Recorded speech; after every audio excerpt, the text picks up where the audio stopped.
உலகம் யாவையும் தாமுலகாங்கலும் நிலைபெறுந்தலும் நீங்கலும் நீங்கள அலையிலா விளையாட்டுடையாரவதலைவரன்னவர்க்கே சரணங்களே.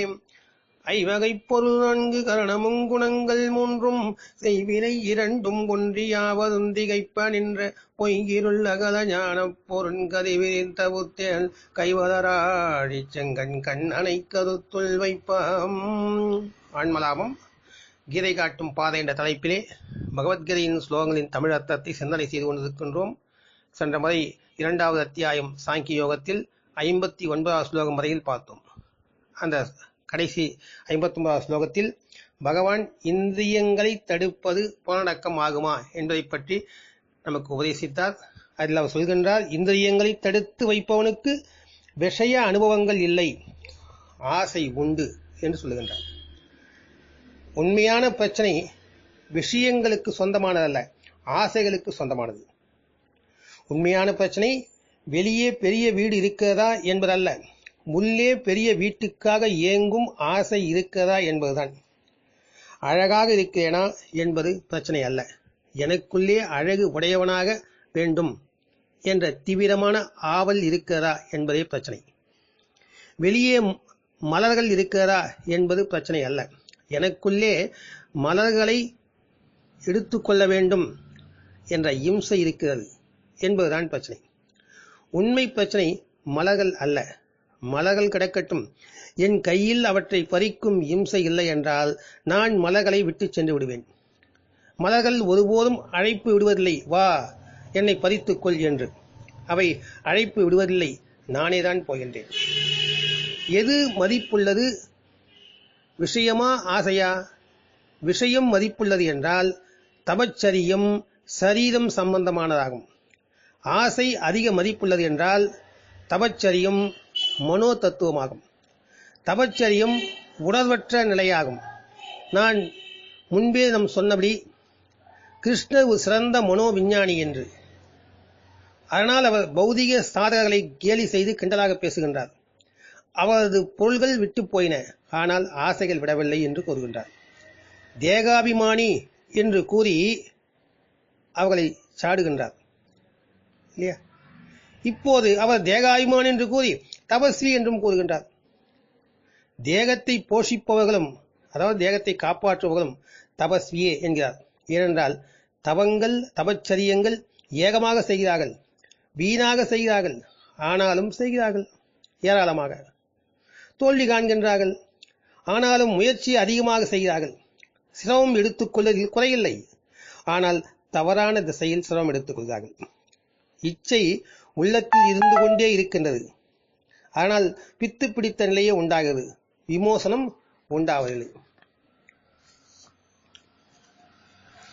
சமாதி நிலை அடைந்த மனிதர்களுடைய விஷயங்கள் அல்ல இச்சை விட்டு விடுகிறது. சமாதி நிலை அடைந்தவனுக்கு இச்சை விட்டு விடுகிறது. விஷயங்கள் விட்டுவிடும்போது விஷயம் விஷயமாக இருப்பதும் போய்விடுகிறது. ஏனென்றால் ஆசை அவற்றை போக விஷயமாக செய்வதாலேயே அவை விஷயமாக இருந்தன. ஆசை என்ன செய்கிறது? விஷயங்களை போக விஷயமாக செய்கின்றது. என்று ஆசை விட்டு விடுகிறதோ அன்று விஷயங்கள் பொருளாக மாற்றமே நிற்கிறது, விஷயமாக அல்ல. ஏனென்றால் அவற்றோடு இப்போது இச்சைகளின் சம்பந்தம் இருப்பதில்லை. சமாதி அடைந்தவர்கள் இச்சைகளை புரிந்து கொள்வதில் ஊக்கம் காட்டுகிறார்கள், விஷயங்களை தியாகம் செய்வதில் அல்ல.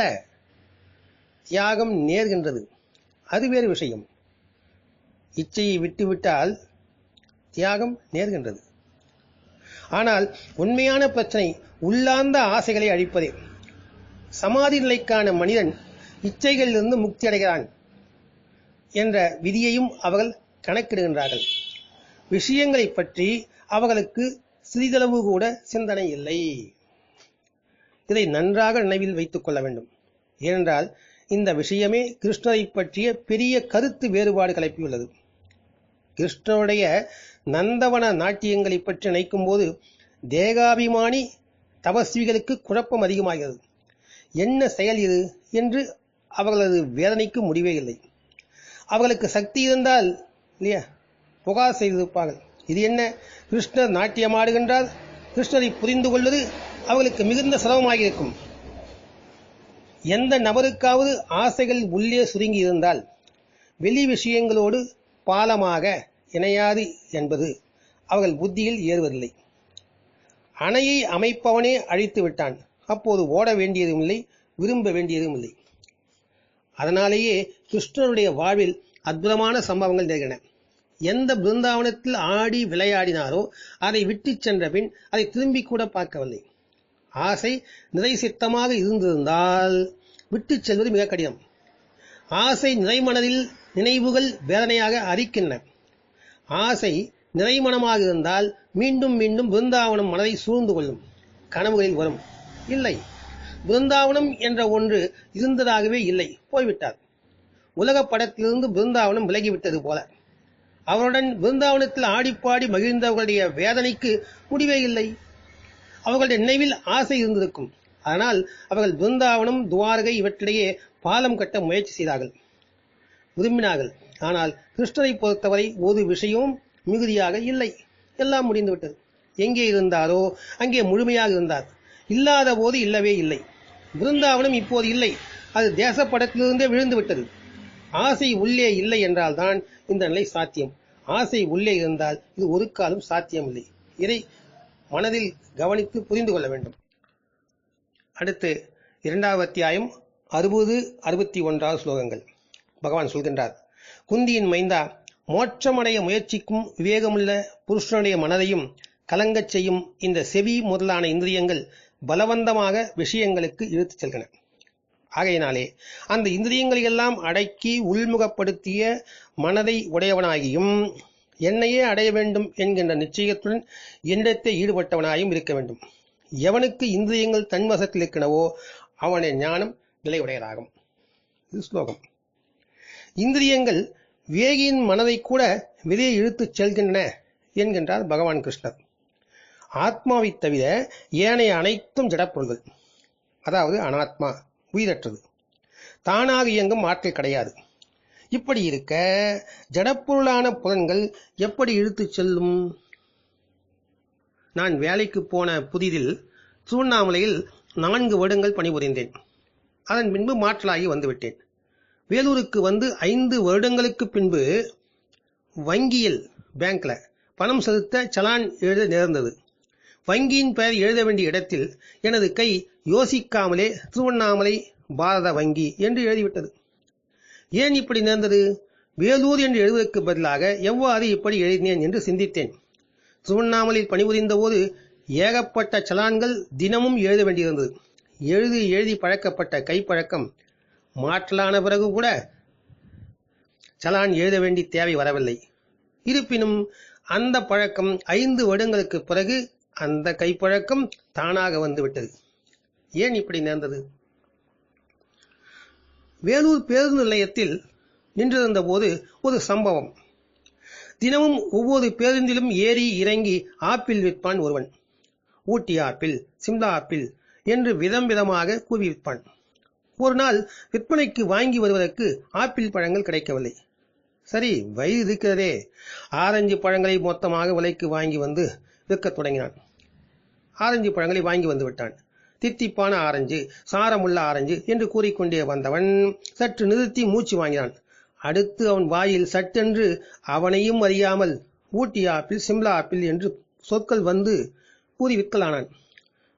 கூடையை பார்த்தவன் அவனை திடுக்க விட்டு விட்டான். தலையில் அடித்துக்கொண்டு ஆரஞ்சு ஆரஞ்சு என்று மீண்டும் கூப்பாடு போட்டான். ஏன் இப்படி நேர்ந்தது? புலன்களுக்கு உயிரில்லை. ஜடம் என்றாலும் ஏற்கனவே பழக்கப்படுத்திவிட்ட பழக்கத்துக்கு தானாகவே நம்மை இழுத்துச் சென்று விடுகிறது. சைக்கிள் மிதிப்பதை நிறுத்திவிட்டாலும் சைக்கிள் உடனே நிற்பதில்லை. சற்று தூரம் சென்ற பின்பு நிற்கிறது. சிகரெட் பிடிப்பவன் திடீரென்று ஒரு நாள் சபதம் எடுக்கின்றான், இனிமேல் சிகரெட் பிடிப்பதில்லை என்று. இது அவன் மனதில் எழுந்த சபதம். இந்த சபதம் புலன்களுக்கு தெரியாது. குறிப்பிட்ட நேரம் வந்ததும் கை தானாக அவன் பாக்கெட்டில் சென்று துழாவுகிறது. உதடுகள் உலர்ந்து போகின. தொண்டையில் நெஞ்சில் ஏதோ அரிப்பது போன்று தோன்றுகிறது. புலன்களுக்கு பழக்கம் வந்துவிட்டால் அந்தந்த நேரத்தில் தானாக அவை செயல்படத் தொடங்கிவிடுகின்றன. இதேபோல் காலையில் 5 மணிக்கு எழுந்து பழகிவிட்டால் இரவு நெடுநேரம் கழித்து உறங்கச் சென்றாலும் 5 மணிக்கு தூக்கம் கலைந்துவிடும். முனிசிபாலிட்டியில் பழைய காலத்தில் குப்பை எடுத்துச் செல்லும் வண்டியின் மாடுகளை வேறு வண்டியில் பூட்டினாலும் குப்பையை பாத்திரம் நின்றுவிடும்.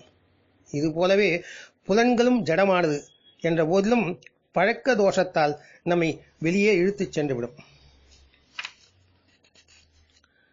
இந்திரியங்களை தடுத்து வைப்பதால் ஆசை போய்விடாது என்று குறிப்பிட்ட பகவான் சமயம் பார்த்து அந்த புலன்கள் நம்மை வெளியே இழுத்துச் சென்றுவிடும் என்றும் சொல்கிறார்.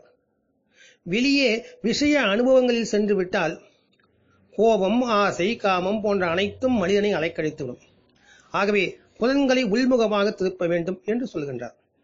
இந்திரியங்கள் தன்வசம் இருக்குமாயின் அவனுடைய ஞானம் நிலை பெற்றது என்கிறார். எப்படி வரிசைக்கிரமமாக புரிய வைக்கிறார் என்பதை கவனியுங்கள். தடுத்து வைப்பது புலனடக்கம் அல்ல. இதனால் புலன்களே தாமாக வெளியே கொண்டு வந்து விட்டுவிடும். எனவே புலன் உணர்வுகளை கடப்பது எப்படி?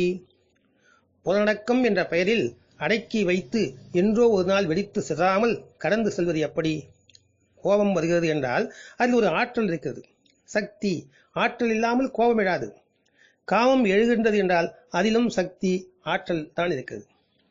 ஆசை, காமம், கோபத்தை வெளியில் விட்டுவிட்டு அல்லது வெளியிட்டு விட்டு ஆற்றல் செலவழிந்து விடுகிறது. கோபப்பட்டால், காமப்பட்டால் ஆற்றல் செலவழிந்து விடுகிறது. ஆற்றல் வீணாக தளர்வு ஏற்படுகிறது. ஆற்றல் வீணாக போய்விட்டால் தளர்வு ஏற்படுகிறது, தொய்வு ஏற்படுகிறது. இந்த ஆற்றலை பயனுள்ளதாக மாற்றிவிட்டால் மேம்பாடு அடைய முடியும். கோபம் வரும்போது இரக்க உணர்வை பற்றி நினைக்க வேண்டும். ஆசை எழும்போது ஆசை இன்மையை குறித்து எண்ண வேண்டும் என்று அறிந்த மகான்கள் சொல்கின்றார்கள். அதாவது தீயவை எழும்போது அதற்கு எதிர்மறையாக நினைத்து பழக்க வேண்டும் என்று சொல்கின்றார்கள்.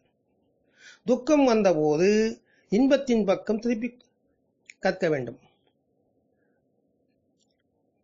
துக்கம் வந்தபோது இன்பத்தின் பக்கமாக திருப்புவதை நாம் கற்றுக்கொள்ள வேண்டும். வெறுப்பு வந்தால் அன்பை நினைத்து பழக வேண்டும். இதனால் எழுந்த ஆற்றல் தடுக்கப்படுவதில்லை, அடக்கப்படுவதில்லை. அடக்கப்படாத காரணத்தினால் பின்னால் வெடிக்க வழியில்லை. அதனை வேறு திசையில் பாசிட்டிவாக உருமாற்றம் செய்து விடுவது. இது கலை அல்ல என்றும் சொல்கிறார்கள். கோபம் வரும்போது இரக்கத்தை எண்ணுவது, இப்படி பழகுவது திறமையே என்றும் கலையல்ல என்றும் சொல்கின்றார்கள். இந்த திறன் வளரும் வகையில் சிந்தித்து பழகி வந்தால் தீயவை வந்தவுடன் அதை நல்லதாக மாற்றிவிடும் நிலை தோன்றிவிடும். இரக்க உணர்வு, அன்பு இவைகளும் ஆற்றல் தான். ஒரு ஆற்றல் மற்றொரு ஆற்றலாக மாற்றப்படுகிறது. இதனால் எல்லா நாட்களிலும் அடக்கப்பட்டே வாழ்ந்ததால் ஏற்பட்ட இறுக்கம், மனதின் சுமை இறங்கிவிடும். எளிய மனதோடு வாழ முடியும். அதன் பிறகு மனதை உள்முகமாக திருப்பவும் புலன்களை தன்வசத்தில் வைத்திருக்கவும் சுலபமாக முடியும். அப்போது புலன்கள் நமக்கு எஜமானாக இருந்தது போய் நாம் அவைகளுக்கு எஜமானாகி விடுவோம். ஒருவர் நம்மிடம் குறை காணுகின்றார், நம்மை திட்டுகின்றார் என்றால் கூட அவர்களிடத்தில் ஏதோ ஒரு நல்ல குணம் இருக்கும்.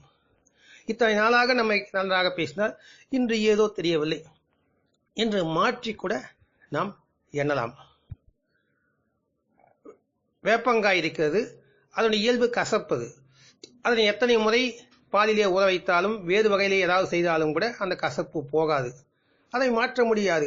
எனவே அதை நாம் மாற்ற முடியாது என்று தெரிந்து கொண்டு நாம் அதை விட்டு விடலாம். அது அதனுடைய இயல்பு, நாம் அதில் தலையிட வேண்டாம் என்று. அதை போலத்தான் ஒருவர் யாராவது நம்மளை திட்டினால் கூட, வீட்டிலே மனைவியே திட்டினாலும் கூட சரி, அவளுடைய இயல்பு, அது அவள் இருக்கு, நாம் அதை எடுத்துக்கொள்ள வேண்டாம். அதை எடுத்துக்கொண்டால் நம்முடைய மனமும் கெட்டுவிடும், அந்த ஆற்றல் வீணாக நமக்கு செலவாகிவிடும். சரி, அவள் இயல்பில் இருந்துவிட்டு போகட்டும், நாம் நம்முடைய இயல்பில் இருந்து விடுவோம் என்று மாற்றி நினைக்கலாம். இப்படி செலவாகின்ற ஆற்றலை வேறு திசையில் திருப்பி விடலாம் என்பதை நாம் முதலிலே புரிந்து கொண்டால் நாம் நம்முடைய மனதை அலையாமல் அசைபாயாமல் வைத்துக் கொள்ளவும், இந்திரியங்களை தடுக்காமல் புலனடக்கத்தை செய்வதற்கும் வழி ஏற்படும் என்று நாம் இந்த ஸ்லோகத்தின் மூலமாக நாம் புரிந்து கொள்ளலாம். தொடர்ந்து பார்க்கலாம். ஓம் தத்சத் ஸ்ரீ கிருஷ்ணாய பரபிரம்மணே நமக.